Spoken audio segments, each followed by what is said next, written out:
മഴ മാറിയെങ്കിലും കോഴിക്കോട് ജില്ലയിലെ താഴ്ന്ന പ്രദേശങ്ങളിൽ വെള്ളക്കെട്ട് കാര്യമായി ഒഴിഞ്ഞിട്ടില്ല. കക്കോടി, കണ്ണാടിക്കൽ ഭാഗങ്ങളിൽ ഇപ്പോഴും വെള്ളക്കെട്ട് തുടരുകയാണ്. അതേസമയം വെള്ളമൊഴിഞ്ഞ ഭാഗങ്ങളിൽ ശുചീകരണ പ്രവർത്തനവും ആരംഭിച്ചിട്ടുണ്ട്. ശരത്തുണ്ട് കൂടുതൽ വിവരങ്ങളുമായി.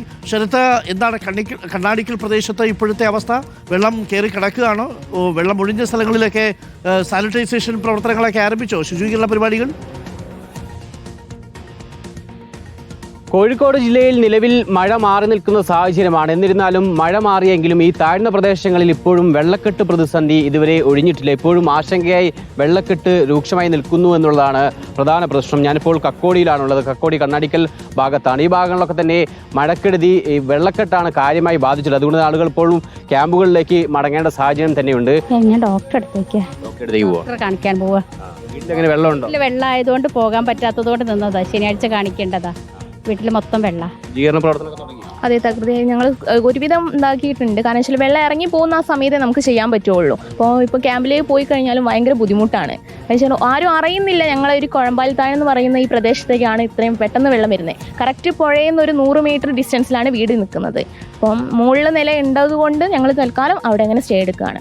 വീട്ടിൽ നിൽക്കാൻ കഴിയുന്ന സാഹചര്യം മഴ വെള്ളം ഇല്ലാത്തതുകൊണ്ട് ഇപ്പം മഴ പെയ്യാത്തതുകൊണ്ട് ഇപ്പം തൽക്കാലത്തിൽ നിൽക്കാം. ഈ ഭാഗങ്ങളൊക്കെ വെള്ളം കുറഞ്ഞിട്ടുണ്ട്.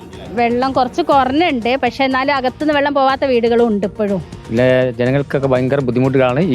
ഈ റോഡുകൾ അങ്ങോട്ട് പൊന്തിച്ച് കഴിഞ്ഞാൽ ഞങ്ങൾക്ക് പോകാനുള്ളൊരു സൗകര്യമാവും. ഈ ഭാഗത്ത് ഭയങ്കരമായിട്ട് വെള്ളക്കെട്ടും കാര്യങ്ങളൊക്കെയാണ്. പിന്നെ റോഡൊക്കെ താന്നതിനെ കൊണ്ടേ വെള്ളം കെട്ടി നിന്നാളും. അപ്പം ഭയങ്കര എലിപ്പനിയും കാര്യങ്ങളൊക്കെ കുട്ടികൾക്ക് ബാധിക്കുക, അങ്ങനെയുള്ള ഓരോ പ്രശ്നങ്ങളുണ്ട്. വീട്ടിൽ വെള്ളമുണ്ടോ? ഇപ്പൊ ഇന്നലെ ഫുള്ള് വെള്ളമായിനി. ഇപ്പൊ ക്ലീൻ ആക്കിയിട്ട് വരികയാണ്.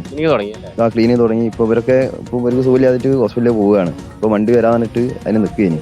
കണ്ണാടിക്കൽ ഇപ്പോൾ ആളുകൾ വീട്ടിൽ ക്ലീനിങ് അടക്കമുള്ള പ്രവർത്തനങ്ങൾ ആരംഭിച്ചിട്ടുണ്ട്. ചേട്ടാ, ക്ലീനിങ് നടക്കുകയാണോ? ക്ലീനിങ്ങിന്റെ ഭാഗമായിട്ട് ഇപ്പോൾ ഇനിയും മഴ ഉണ്ട് എന്നാ പറയുന്നത്. കംപ്ലീറ്റ് ക്ലിയർ ആക്കിയിട്ട് കാര്യമുണ്ടോന്ന് തോന്നുന്നില്ല. വീടിനകത്തേക്ക് വെള്ളം അകത്തേക്ക് കയറില്ല. ഇവിടെ ഉമ്മർത്ത് കുറെ ഉള്ളിലെ എടുത്ത് വരെ കയറി. ക്യാമ്പിൽ നിന്നാണ് വരുന്നത്? അല്ല, ക്യാമ്പിലേ പോയില്ല. ഫാമിലി വൈഫും മക്കളും എല്ലാം അവിടെ അവരെ വീട്ടിലേക്ക് പോയിട്ടുണ്ട്. അവരെ കൊയിലാണ്ടി ആ ഭാഗത്താണ്. അവിടെ ബന്ധു വീട്ടിലേക്ക്. ഇവിടെ നായി ഇങ്ങനത്തെ സാധനങ്ങളൊക്കെ സംഭവങ്ങളൊക്കെ ഉള്ളതിനെ കൊണ്ട് പോകാൻ പറ്റും. ക്ലീനിങ് നടക്കട്ടെ. ഈ പറയുന്ന പോലെ പലയിടങ്ങളിലും ആളുകൾ ക്ലീനിങ് അടക്കമുള്ള പ്രവർത്തനങ്ങൾ ആരംഭിച്ചിട്ടുണ്ട്. പ്രത്യേകിച്ച് വീടിൻ്റെ ഗേറ്റ് അടക്കമുള്ള കാര്യങ്ങളാണ് ഇവിടെ ഇപ്പോൾ ക്ലീൻ ചെയ്യുന്നത്. വീടിനകത്തേക്ക് വെള്ളം കയറിയ ഭാഗങ്ങളിലൊക്കെ തന്നെ സമാനമായ രീതിയിൽ അവിടെ നിന്നും ചെളിയും മണ്ണും ഒക്കെ തന്നെ നീക്കിയിട്ടുള്ള പ്രവർത്തനങ്ങളും ഈ ഭാഗങ്ങൾ ആരംഭിച്ചിട്ടുണ്ട്. ഓക്കെ, ശരത്താണ് വിവരങ്ങൾ നൽകുന്നത്. പ്രിയപ്പെട്ട പ്രേക്ഷകരെ, ഈ ശുചീകരണം തുടങ്ങുന്ന സമയത്താണ് അതിനൊരു ബുദ്ധിമുട്ട്. ശുചീകരണം പ്രവർത്തനങ്ങളൊക്കെ തുടങ്ങാൻ വേണ്ടിയിട്ട് തേച്ച് കഴുകിക്കൊണ്ടിരിക്കുമ്പോഴാണ് നമ്മുടെ അലേർട്ട് വരുന്നത്. അടുത്ത 3 മണിക്കൂർ നേരത്തേക്ക് തീവ്ര മഴ മുന്നറിയിപ്പുണ്ട്. ഉറച്ചുകൊണ്ടിരിക്കുന്ന ചേട്ടൻ ഇനി ഞാൻ ഉറയ്ക്കണോ ഇത് നിർത്തണോ എന്നൊരു സംശയത്തിലാവും. സ്വാഭാവികം. ഇനി 6ഉം 7ഉം തീയതികളിൽ കനത്ത മഴയ്ക്കുള്ള സാധ്യതയുണ്ട് എന്നുള്ളതാണ് മുന്നറിയിപ്പ്.